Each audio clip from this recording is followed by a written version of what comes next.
মনটা যখন খারাপ, এই মুহূর্তে আল্লাহ রাব্বুল আলামিন ডাক দিয়ে বলেন, জিবরিল রে যাও যাও, আমার দোস্তকে আমার কাছে একটু হাজির করে দাও। সুবহান আল্লাহর নবীজি ঘুমিয়ে আছেন উম্মে হানির ঘরে। এই মুহূর্তে রাতের বেলায় জিবরাইল আমিন হাজির। আসসালামু আলাইকা ইয়া রাসূলুল্লাহ। সালাম। আল্লাহর নবীজি এই মুহূর্তে উঠে পড়েন, আল্লাহ রাব্বুল আলামিন আপনার দিদারের জন্য অপেক্ষা করতেছে। সুবহান আল্লাহর নবীজি ডাক দিন, বিশ্ব নবী উঠে পড়লেন। উঠে পড়ার পর ওখানে দেখলেন তিনি সুন্দর করে যখন শ্বাস সজ্জা করে যখন বাইর হলেন, হওয়ার পরে তিনি দেখলেন একটা বাহন আছে যাওয়ার জন্য। কি আছে? বাহন আছে। আল্লাহর নবীজি কি বললেন? আল্লাহর হাবিব, এই বাহন আপনি উঠে পড়েন। আপনার প্রথম কাজ হলো এখান থেকে বাইতুল মুকাদ্দাসে যাওয়া লাগবে। সেখানে যে 2 রাকাত নামাজ পড়ে পর আল্লাহ পাক রব্বুল আলামিন আপনার আমার ভ্রমণের তারিখটা ঠিক করে দিয়েছে। সুবহানাল্লাহ। আল্লাহর নবীজি বাহনে উঠে পড়লেন। বাহনে উঠে পড়ে চলে গেলেন বাইতুল মুকাদ্দাস, আমাদের প্রথম কিবলা। নাম কি? বাইতুল মুকাদ্দাস। কোথায় আছে সেটা? ফিলিস্তিনি। কোথায়? ফিলিস্তিনি। এই হামাজের ওখানে আছে। ওই ফিলিস্তিনের যে রাষ্ট্র ক্ষমতায় যে আছেন তার নাম হামাস, প্রধানের নাম হচ্ছে হামাস। আর তার পাশে যে আছে ইসরায়েল, বেনিয়ামিন কথা বলে নেতানিয়াহু। এই সারা শয়তান, এই শয়তান ফিলিস্তিনকে এত পরিমাণ নির্যাতন করেছে, নির্যাতন করে করে একটি মাত্র তার টার্গেট বাইতুল মুকাদ্দাস তার কবজা করা। কিন্তু আমাদের প্রথম কিবলা কি? বাইতুল মুকাদ্দাস। আল্লাহর নবীজি, বিশ্ব নবীজি বাইতুল মুকাদ্দাস যখন চলে গেলেন, বাইতুল মুকাদ্দাসে যে তিনি সব যে কাজটা করলেন, আল্লাহর নবীজি বাহন থেকে নেবে বাহনের রশিটা টেনে টেনে নিয়ে এসে বাইতুল মুকাদ্দাসের সাথে একটা আংটা ছিল, ওই আংটায় বিশ্ব নবী ওই ঘোড়াটাকে বেঁধে রাখলেন। এর একটা শিক্ষা আছে আমাদের উম্মতের জন্য, একটা শিক্ষা আছে। এই কারণ যে আল্লাহর নবীর জন্য বাহনটা তো খাস ছিল, থাকার পরে কেন বাহনটা আবার বেঁধে রাখলেন? এর শিক্ষা আছে না নাই? আল্লাহর নবী যদি বলতো তুমি এখানে দাঁড়ায় থাকো, বিশ্বনবী না আসা পর্যন্ত দাঁড়ায় থাকতো, ঠিক কিনা? তারপরে বিশ্বনবী আবার বেঁধে রাখলেন কেন? বিশ্বনবী এই জন্য বেঁধে রাখলেন, উম্মতের জন্য একটা খাস করে দিলেন। উম্মতবাসীরা শোনো শোনো, তোমাদের যাদের অর্থ আছে, যাদের মাল সাবানা আছে, নামাজের আগে মাল সাবানা কোনো হিসাব করবা, ইবাদত করবা, তারপরে নামাজে খাড়া হয়ে যাবা। সুবহানাল্লাহ। যেহেতু আমরা সাপোজ নামাজের পরেই দেখি জুতা নাই, কথা বলেন ঠিক কিনা? এরকম হয় না? অধিকাংশ বলছে আমার জুতা পর্যন্ত নিয়ে গেছে। কাজরাটে নামাজ পড়ে নতুন জুতা, মাগরিবের নামাজ, ঈশা নামাজ সম্ভবত এসে দিকে জুতা। এখন শীতের সময় খালি পায়ে যাবো, হুজুরের কাছ থেকে একজোড়া জুতো ধার করলে একটা কিনে নিতে বাড়ি না। তাই দেখেন, তাহলে আপনার যদি মনে হয় এই জুতা থাকবে না নামাজের পরে, তাহলে আপনার নামাজের আগে জুতা ইবাদত করার দরকার আছে না নাই? ধরে বলেন, আছে না নাই? তাহলে মাল আগে আপনাকে ইবাদত করতে হবে। আপনার যদি একটা সাইকেল থাকে, মোটর সাইকেল থাকে, তাহলে ওটা আপনাকে আগে ইবাদত করার দরকার আছে না নাই? তাতে আপনার জন্য খাস। বিশ্বনবীর জন্য ঘোড়াটা খাস ছিল, বাহনটা খাস ছিল, তারপরও কেন এরামের ওই বাইতুল মুকাদ্দাসের সাথে বেঁধে রাখলেন? এই জন্য বেঁধে রাখলেন যে এটা যাহাতে করে আর কোনো শয়তান প্রবণ না দেখাই চলে না যেতে পারে। কথা বলেন ঠিক কিনা? এই জন্য ওটা বেঁধে রাখলেন। তাহলে দেখা গেল আমাদের প্রত্যেকে জিনিসটা আগে হিসাব করতে হবে। আপনি জুতা রেখে আসছেন, নামাজে দাঁড়ায় গেছেন, মনে মনে ভাবছেন জুতা মানে কেনে যেতে পারে, ও নামাজ হইল? কথা বলেন। তাহলে জুতো আগে ইবাদত পরে নামাজ। কথা বলেন ঠিক কিনা? সাধারণত মুসল্লিদের দেখা যায় যে নামাজের পর জুতা নেই, নামাজের পর জুতা নেই। তাহলে এইটাই আপনারা করবেন না। যার তাড়াহুড়া করে নামাজ পড়লে জুতা তো এমনি থাকবে না। কথা বলেন ঠিক কিনা? ও তো ধান্দা সবসময় কোন জায়গায় যাবে, এই জন্য ও কাজ জুতা পায় দেয়, ও নিজেও জানে না। কথা বলেন ঠিক কিনা? এই জন্য নামাজ পড়বেন খাঁটি মন মানসিকতা দিয়ে, তারপর জুতা নিয়ে বাইর হবেন। কার আগে তাকায় দেখবেন জুতাটা আমার কিনা, পায়ে দেখবেন, পায়ে দিয়ে দেখবেন, পায়ে দিলে বোঝা যায় জুতাটা আমার অন্য লোকের কিনা। কথা বলেন ঠিক কিনা? দেওয়ার পরে আপনি সুস্থভাবে আস্তে আস্তে করে জুতাটা নিয়ে চলে যাবেন। আল্লাহ নবীজি বিশ্ব নবীজি সাল্লাল্লাহু আলাইহি সাল্লাম বাইতুল মুকাদ্দাস যখন ঢুকলেন, তিনি বাহুটা বেঁধে রাখলেন। এবার তিনি নামাজে দাঁড়িয়ে গেলেন, 2 রাকাত নামাজ আদায় করলেন। সমস্ত নবীদেরকে নিয়ে সেখানে 2 রাকাত নামাজ আদায় করলেন। নামাজ আদায় করার পরে আল্লাহ নবীজি বিশ্ব নবীজি জিবরাইল বললেন, ইয়া রাসূলুল্লাহ, ইয়া হাবিবাল্লাহ, এবার আপনাকে এখান থেকে যাওয়া লাগবে। এবার ভ্রমণ স্থলের ক্ষেত্রে আপনাকে ভ্রমণ করা লাগবে। আমার আল্লাহ পাক রব্বুল আলামিন এই ঘটনা পবিত্র কুরআন কারীমের সূরাতুল বানী ইসরাঈলের ভিতরে 1 নম্বর আয়াত থেকে শুরু করে এই আয়াতটা দিয়ে আলোচনাটা বিশ্ববাসীকে জানিয়ে দিলেন। ও বিশ্ববাসী শোনো, আমার নবীকে আমি ভ্রমণ করাইছি, তার প্রমাণ আমি সূরা ইসরাঈলের ভিতরে দিয়ে দিলাম। বলেন সুবহানাল্লাযী আসরা বি'আবদিহি লাইলাম মিনাল মাসজিদিল হারাম ইলাল মাসজিদিল আকসাল্লাযী বারাকনা হাওলাহু লিনুরিয়াহু মিন আয়াতিনা ইন্নাহু হুয়াস সামিউল বাসীর। আল্লাহু আকবার। আমার আল্লাহ পাক রব্বুল আলামিন ডাকতে বলেন, ও নবী শুনেন, এই মুহূর্তে আপনি উঠে যান আর ভ্রমণের জন্য রেডি হয়ে যান। রেডি হওয়ার পর আল্লাহর নবীজি ঊর্ধ্বগমনে যখন শুরু করলেন, যাওয়া যখন শুরু করলেন, যাইতে যাইতে আল্লাহর নবীকে ডাকতে বলেন, ও নবীজি, আপনি এবার এখান থেকে একা একাই যাওয়া লাগবে। জিবরাইল বলল, আমার যাওয়ার কোনো পারমিশন নাই।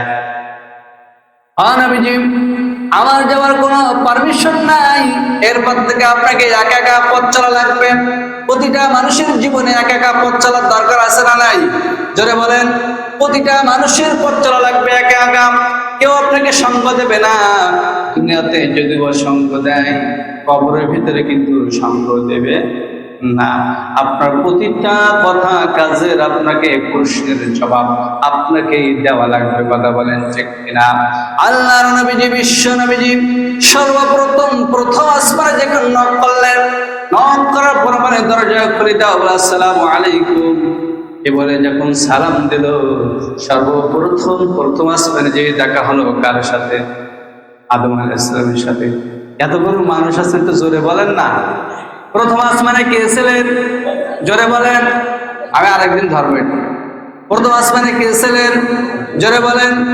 আদম আলাইহিস সালাম, আপনার আমার আদি পিতা, যিনি সর্বপ্রথম দুনিয়ায় এসেছিলেন, উনি প্রথম আসমানে বাস করতেছেন। প্রথম আসমানে যে তার সাথে সাক্ষাৎ করলেন, নামাজ আদায় করলেন, কথাবার্তা বলে ওখান থেকে আবার রওনা করলেন। রওনা করার পর তিনি দ্বিতীয় আসমানে গেলেন। দ্বিতীয় আসমানে যে তিনি সাক্ষাৎ করলেন ইয়াহইয়া ও ঈসা আলাইহিস সালামের সাথে। 2 জনের সাথে সাক্ষাৎ করে নামাজ আদায় করলেন। ওখান থেকে আবার চলে গেলেন তৃতীয় আসমানে। তৃতীয় আসমানে আল্লাহ পাক রব্বুল আলামিন আমাদের একজন নবীকে রাখলেন।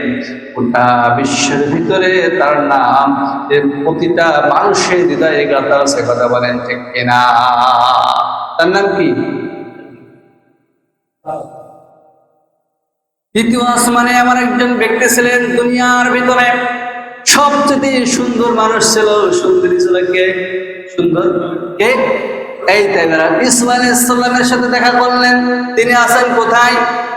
তৃতীয় আসমানে। মনে রাখবেন, ইউসুফ আলাইহিস সালামের সাথে দেখা করলেন। ইউসুফ আলাইহিস সালামের এই যে কাহিনী, প্রেমের যে কাহিনীটা, সুন্দর আহসানুল কসাস সূরাতুল ইউসুফ আল্লাহ পাক রব্বুল আলামিন দুনিয়াতে নাজিল করে বিশ্ববাসীকে জানিয়ে দিলেন। সুবহানাল্লাহ। একেই বলে যুবক, কিভাবে নিজেকে কন্ট্রোল করা লাগবে, কিভাবে নিজের পবিত্রতা অর্জন করা লাগবে, এখান থেকে বোঝা যায়। কথা বলেন ঠিক কিনা? এরপরে আল্লাহ পাক রব্বুল আলামিন রাসূলকে আদেশ করলেন, তৃতীয় আসমান থেকে উঠে তিনি চতুর্থ আসমানে চলে গেলেন। তিনি দুনিয়াতে থাকতে জান্নাতে চলে গেছেন। আমরা একজন নবীর নাম কি? ইদ্রিস আলাইহিস সালাম। এই তো ভালো মনে আছে। তিনি দুনিয়া থাকতে জান্নাতে চলে গেছিলেন। তার নাম কি? ইদ্রিস আলাইহিস সালাম। তিনি কয় আসমানে? চতুর্থ আসমানে ছিলেন। ওখান থেকে কথাবার্তা হওয়ার পরে মুসা আলাইহিস সালামের সঙ্গে সাথে ছিলেন হারুন আলাইহিস সালাম নবী। এবার তিনি হারুনের সাথে দেখা করলেন। হারুনের সাথে দেখা করে পঞ্চম আসমানে হারুন, ষষ্ঠ আসমানে ছিলেন সেই বেকা নবী। তার নাম কি? বেকা। রাগ বেশি কথা বলেন ঠিক কিনা? এটি কয় আসমানে? ষষ্ঠ আসমানে কে আছে? মুসা আলাইহিস সালাম, যার কথা আপনারা বারবার শুনছেন। দেখেন মুসার কাহিনী না শুনলে আসলে হৃদয় ভালো লাগে না। কথা বলেন ঠিক কিনা? ওয়াজ নসিহত যাই করেন, মুসার একটা অন্যরকম দাপট ছিল দুনিয়াতে। কথা বলেন ঠিক কিনা?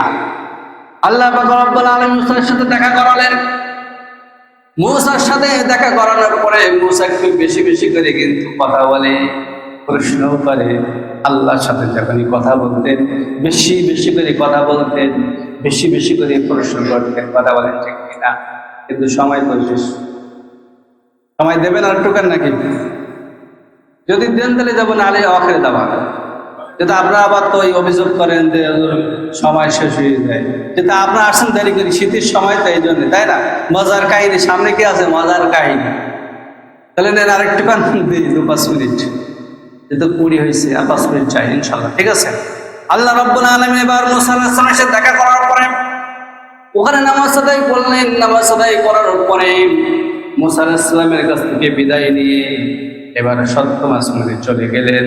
তিনি আপনার আমার প্রিয় নবীজি, এমন একজন নবী আল্লাহ পাক রব্বুল আলামিন দুনিয়াতে প্রতিটা মুসলমানের জাতির পিতা হিসেবে কিতাব দিয়েছেন কে?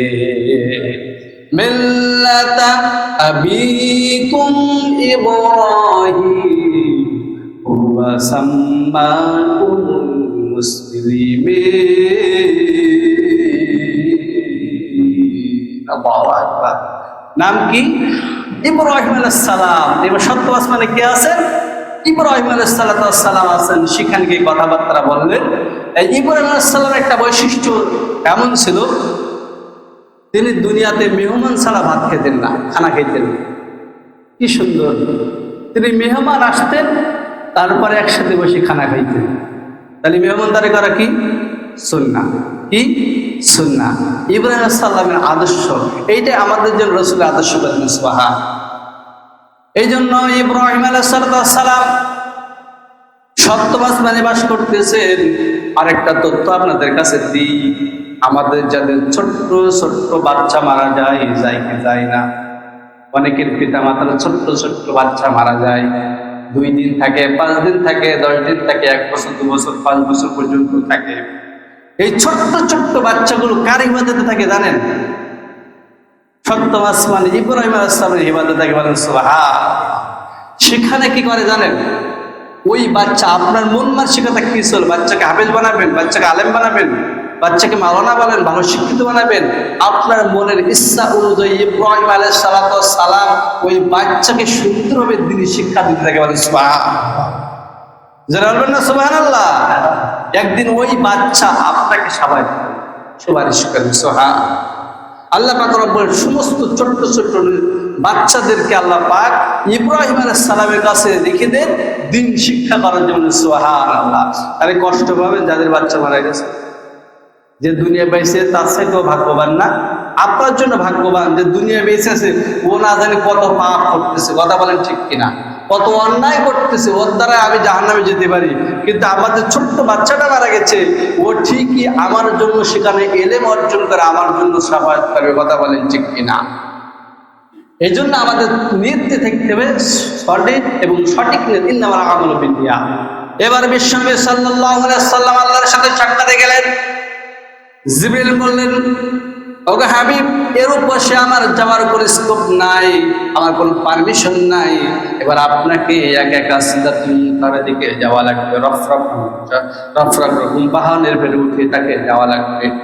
বিভিন্ন রকম কিতাবে আসছে, বিভিন্ন রকম বাহনের কথাই কেন বলা হচ্ছে, কিন্তু অত বেশি আমি যাচ্ছি না। ওখান থেকে এবার বিশ্বনবী একাই আল্লাহর উদ্দেশ্যে চলে গেলেন।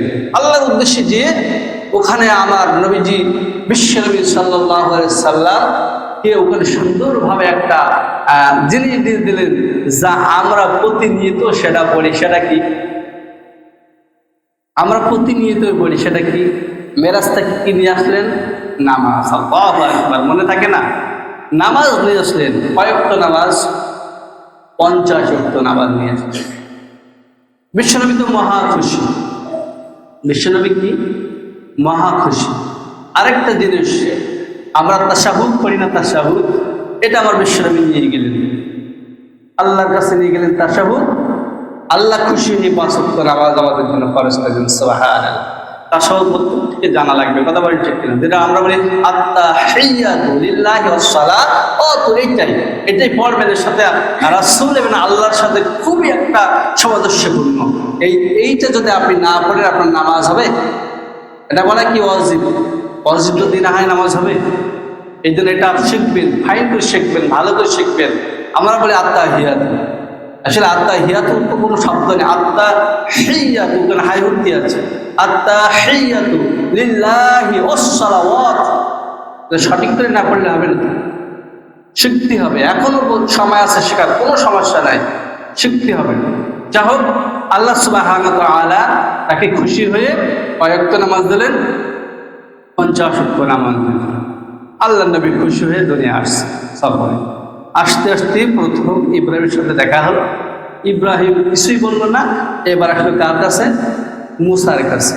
মুসার কাছে আসার পরে ধরা বলে, আপনি কই যান?